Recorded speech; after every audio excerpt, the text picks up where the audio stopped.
Bonsoir à tous, bienvenue dans le 1945. Cotonou change d'attrait, c'est grâce à Effegraph, une association de jeunes artistes, peintres, dessinateurs et graffeurs qui a réalisé des graffitis sur des emplacements stratégiques de la ville. Nous irons à la découverte de cet art. On en prend souvent pour se désaltérer ou à la fin des repas, les jus de fruits. Mais attention, ils sont parfois de mauvaise qualité et peuvent avoir des conséquences sur la santé. Un agronome attire l'attention des consommateurs.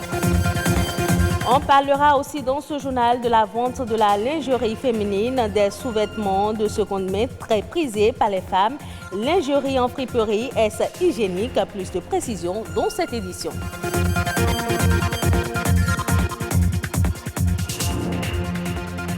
Vous remarquerez certainement déjà des graffitis sur un long mur d'environ 1 kilomètre du carrefour Blue Zone de Zongo jusqu'à l'extrémité nord-est de la gare centrale de Cotonou. C'est l'œuvre d'Effegraph, une association de jeunes artistes, peintres, dessinateurs qui utilisent l'écriture murale comme canal pour s'exprimer en toute légalité. L'art du graffiti est en vogue et Cotonou vient de s'offrir sa part de fresques qui embellissent la ville, capitale du Bénin. Plus de précisions dans ce reportage.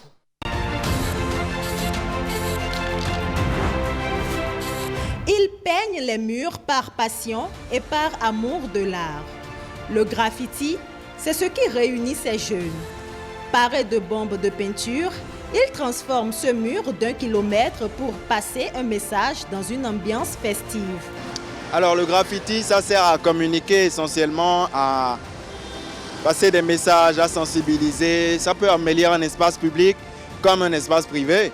En fait, c'est de l'art qui se met à la disposition des gens. Des fois, ça peut être juste la signature de l'artiste. Donc une manière à l'artiste de vous dire qu'il est là, qu'il existe. Et aussi, ça peut être utilisé pour sensibiliser. Des messages qui varient d'un artiste à un autre. Ici, le thème choisi est Horizon 2050, un thème futuriste qui inspire un retour aux sources. Alors derrière moi, on a une illustration et un lettrage combinés dont la signification est Kondo le requin. C'est un hommage que je rends en fait à Kondo le requin, le roi Béanzin, qui a farouchement défendu son peuple. Qu'il soit un art ou un acte de vandalisme, l'énigme n'est plus à élucider. La présence de ces tags sur les murs de l'OCBN colore la ville. Autrefois masculin, le graphe devient plus ouvert et accessible aux femmes. On a formé une soixantaine de jeunes filles.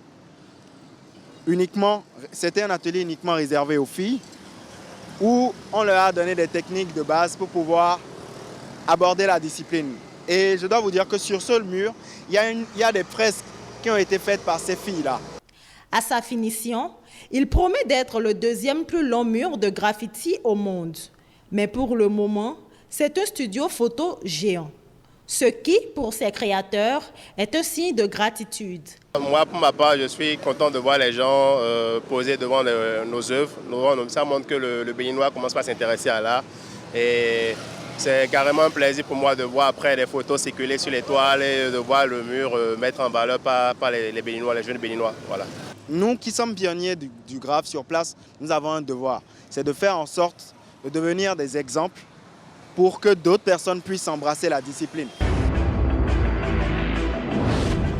De la demande, il y en a déjà à voir toutes ces images qui abondent les réseaux sociaux et ces prestations dans les rues. L'association Effegraph, composée de jeunes béninois, fait du graffiti un art d'avenir. Le jus de fruits accompagne très souvent les repas pour faciliter la digestion. Dans la plupart des cas, certains consommateurs ignorent que sa qualité peut parfois être douteuse. Un jus de fruits mal fait constitue un danger pour l'organisme. Il faut alors savoir faire la différence et pouvoir identifier le jus de fruits sain pour l'organisme. Edgar Deguenon est agronome. Il nous en parle au micro de Samson Thiomon et Lazare Migan. Sur de la qualité des jus de fruits que nous consommons, il y a plusieurs paramètres que l'on prend en considération. et ce n'est pas évident pour un consommateur de pouvoir les identifier facilement.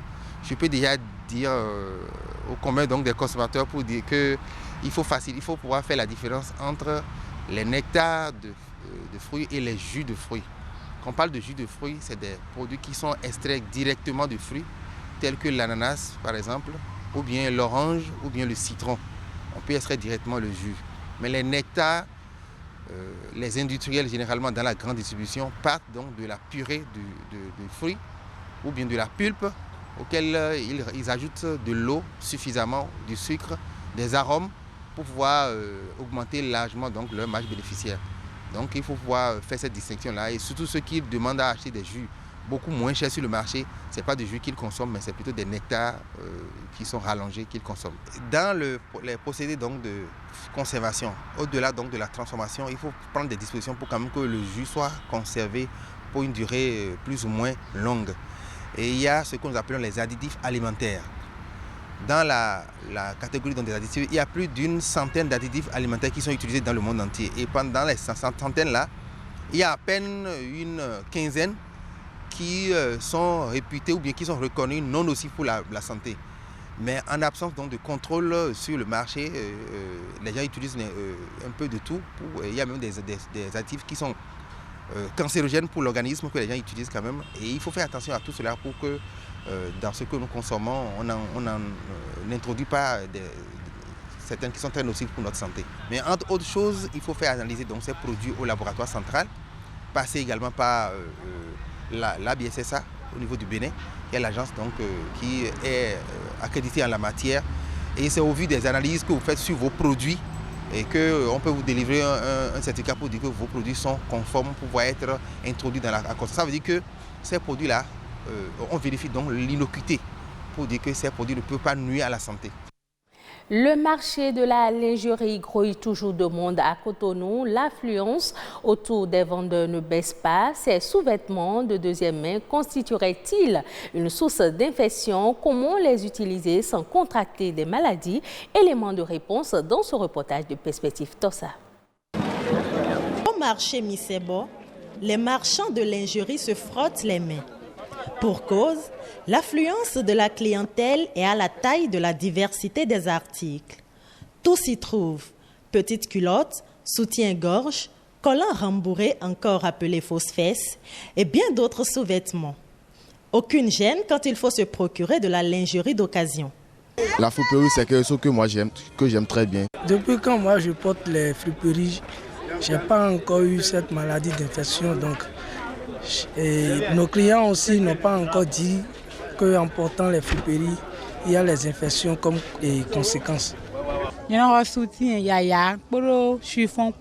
Moi, j'achète les soutiens-gorge simples ou rembourrés. Ça n'a aucun inconvénient.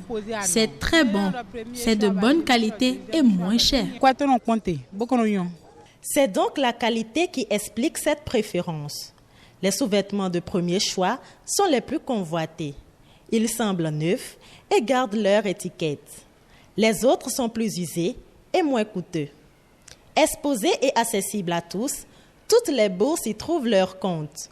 Le achuta, comme on l'appelle communément ici au Bénin, serait désinfecté depuis ces différents pays d'origine.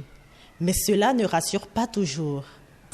Je n'achète pas les sous-vêtements en friperie parce qu'il y a beaucoup de déchets. Il y a des gens qui ont déjà porté que je ne peux pas porter parce que ça donne beaucoup de maladies en fait.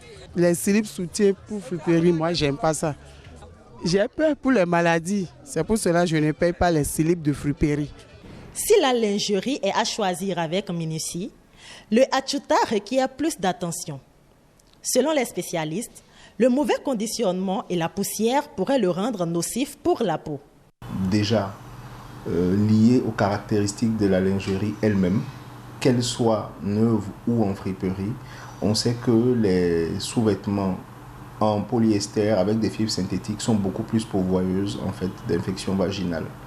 Au niveau des soutiens, on peut avoir des mycoses et des infections au niveau de la peau aussi. Chez les hommes, on pourra avoir probablement plus d'infections cutanées. On peut avoir des mycoses par exemple au niveau de la verge, au niveau des testicules. La lingerie en friperie, c'est bon. Mais l'idéal est de s'abonner à la lingerie neuve pour éviter toute infection ou contamination.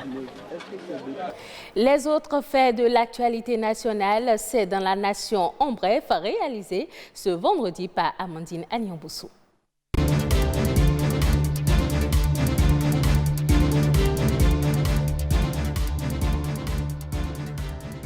Le Conseil des ministres, en sa séance du mercredi 9 septembre dernier, a acté la réalisation de travaux confortatifs d'assainissement au niveau de la berge ouest de la lagune de Cotonou. Ces travaux sont nécessaires en vue d'obtenir la propreté optimale de la zone traitée lors de l'opération de nettoyage de la berge pour assurer une sécurisation durable du site ainsi libéré. Il concerne la démolition et la mise en dépôt des matériaux, puis le recouvrement de certains espaces publics immédiats de la berge, le prolongement de l'opération sur un linéaire d'environ 150 mètres au nord du collecteur à ciel ouvert de Jéricho, la construction d'une clôture en fil barbelé séparant la berge de la lagune du marché d'Antokpa et des habitations avec pour support des piquets métalliques à ancrage en béton. Il est aussi prévu l'aménagement d'une voie d'emprise de 10 mètres, la fourniture et la pose de lampadaires solaires double crosse le long de la voie aménagée et la construction de lieux d'aisance dans le marché d'Antokpa. Projet de construction de logements sociaux à Wedo dans la commune d'Abomey-Calavi, les personnes affectées ont commencé à être indemnisées.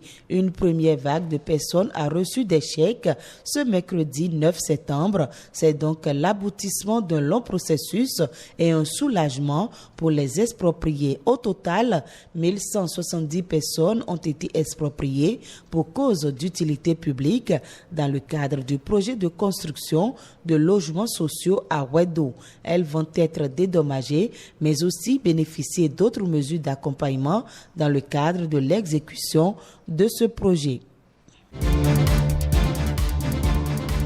Une nouvelle ère s'ouvre pour la filière Carité au Bénin. Les acteurs ont désormais une interprofession. Ce regroupement dénommé Interprofession Carité du Bénin a été mis sur pied avec à la clé l'élection des membres de son conseil d'administration. L'objectif étant de doter la filière Carité d'une interprofession forte et compétitive, contribuant au développement économique et social du Bénin. Ce regroupement est d'une portée majeure non seulement pour les acteurs mais aussi pour le Carité, érigé désormais au rang de filière émergente par le gouvernement à travers son programme d'action.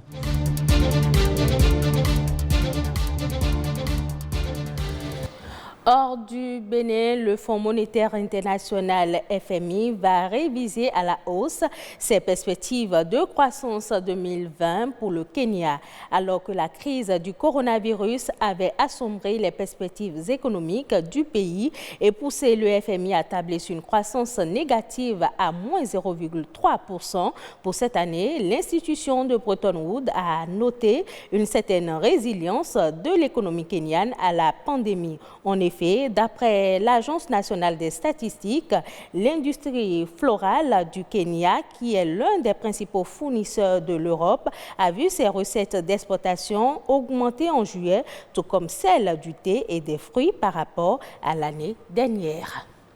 Ce sera tout pour cette session d'information. Merci de l'avoir suivi. Retrouvez cette édition sur le site de l'OATB, www.oatb.bj.